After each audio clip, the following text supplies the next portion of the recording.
Μόλις παραλάβαμε από τον φίλο μας τον Σταύρο αυγά σίλκι και αυγά πάπιας.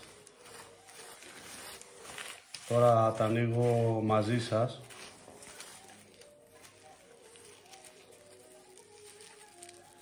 Αυτά λογικά είναι τα σίλκι.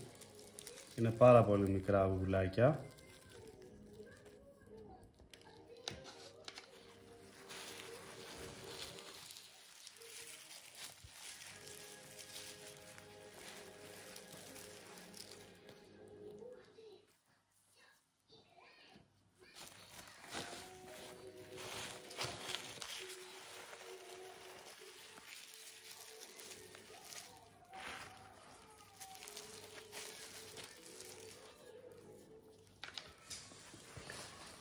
Να δούμε πως βρούμε και τις πάπιας.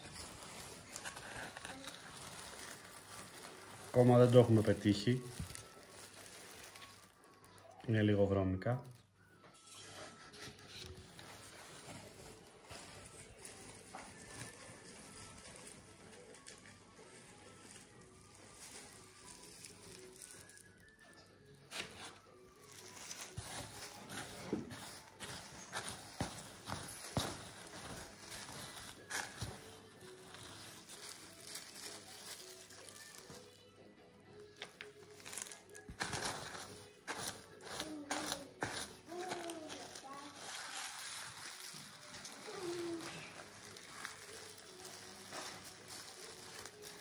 Αυτό είναι πολύ βαρύ.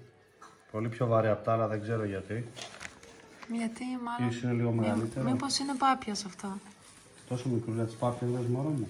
Δεν ξέρω, μάλλον. Δεν ξέρω, μήπως αυτά ήταν της πάπιας τα πρώτα. Μιλάει και ο Μπέμπης, κάτι θα λέει. Μωρό μου, αυτό είναι πάπιας. Αυτά είναι πάπιας που έβγαλες τα πρώτα και αυτά τα μικρούλα είναι σίλκι, είδες. Τώρα βγάζεις τα σίλκι. Αγάπη μου, πώς έχεις παραγγείλει? 15 σίλκι και 5 πάπιας. Σαν να ψάχνουμε θησαυρό είναι.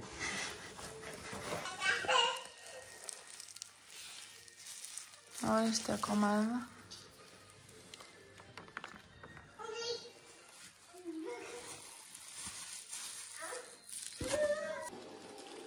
Ορίστε όλα.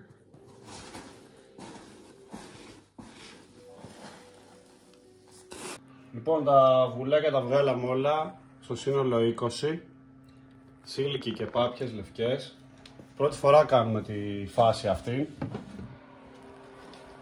Εδώ έχει πιάσει 37,8.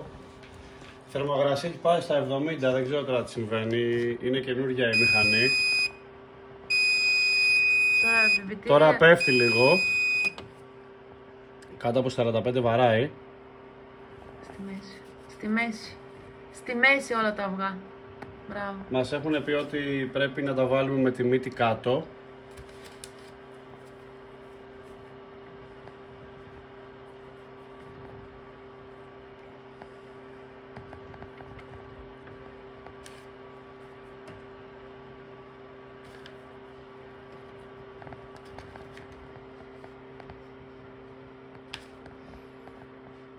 Κάποιοι λένε ότι πρέπει να τα καθαρίζουμε, κάποιοι λένε δεν πρέπει να τα καθαρίζουμε. Εμείς τώρα σαν πρώτη φάση θα τα κάνουμε έτσι. Παλιότερα είχα βγάλει με κλωσομηχανή χειροκίνητη, με σημαδεμένα τα αυγά και τα είχα βγάλει όλα. Τώρα με τις καινούργιες δεν ξέρω εδώ πέρα, όλα αυτόματα είναι. Όσο μπορείς πιο στη μέση να είναι όλα καρδουλάκια. Γιατί καρδούλη μου, θα αλλάξει. Έτσι λένε ότι είναι καλύτερο όταν είναι πιο λίγα τα αυγάκια. Όλα προς τη μέση είναι. Άρα δεν έχουμε άλλα. Ακριβώς τα βγάλα. Ωραία. Εντάξει. Και εδώ πέρα παιδιά είναι που στις λογικά 7 ή 17 μέρες θα δούμε μέσα αν έχουν κάτι τα αυγά, φλέβες και τα λοιπά όπως τα λένε. Ας ελπίζουμε να κάνουμε δουλίτσα. Και αύριο θα έρθουν και άλλα 18 με 20 αυγουλάκια. Είναι έβγαλε έψιλον τώρα. Ναι, γιατί ήταν ανοιχτό. Έπεσε τόσο γρήγορα. Είδες γιατί το ανοίξαμε. Δεν πειράζει. Τώρα θα το πάρει θα μπαμ ξεκινήσει πάλι, ναι. Και λέει σε 1 ώρα και 19 και λεπτά. σε 1 ώρα και 19 λεπτά θα γυρνάει να σας κάνω ένα τεστ. Έτσι γυρνάει.